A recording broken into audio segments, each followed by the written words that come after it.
pouvez y faire appel à tout moment. Ces moments sont nombreux malheureusement, les chiffres sont parlants. 122 femmes en 2021 mortes sous les coups de leur compagnon ou de leur mari et 208 000 plaintes déposées. Ces violences conjugales peuvent survenir dans un cadre de couples mariés, de couples divorcés, de couples séparés, de couples pacsés. Il faut qu'il y ait couple. Ensuite, les formes de violences conjugales sont multiples. Ce sont évidemment des violences physiques avec les coups, les violences. Ça peut être aussi des violences psychologiques avec des humiliations, des insultes, des menaces, du chantage.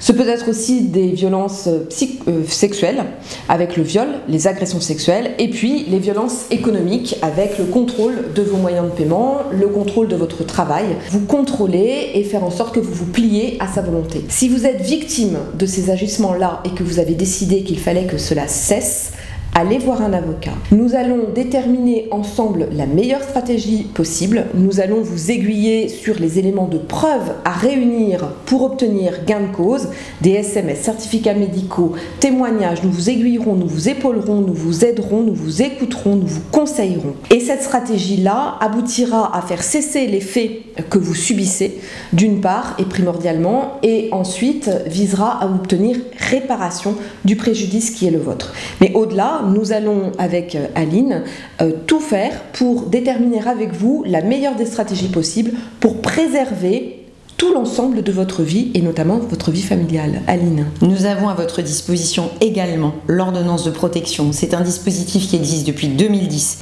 celui-ci est primordial. Pourquoi? Vous n'êtes pas encore parti, vous n'avez pas encore porté plainte, vous saisissez votre avocat, vous obtenez l'ordonnance de protection très rapidement. Le juge doit statuer dans les 6 jours après l'audience et l'audience se tient quelques jours après qu'on ait déposé la requête. Dans cette ordonnance de protection, le juge aux affaires familiales va prendre des décisions primordiales pour justement protéger votre économie, protéger vos enfants, puisqu'il va statuer sur un éloignement. Le conjoint violent ne pourra plus entrer en contact ni avec vous, ni avec les enfants. Vous allez avoir une pension alimentaire pour les enfants, vous allez être titulaire du domicile conjugal. Vous pourrez alors sereinement et tranquillement, depuis chez vous, organiser votre protection dans le cadre de la procédure pénale que nous venons d'évoquer. Il ne faut pas passer à côté de l'ordonnance de protection.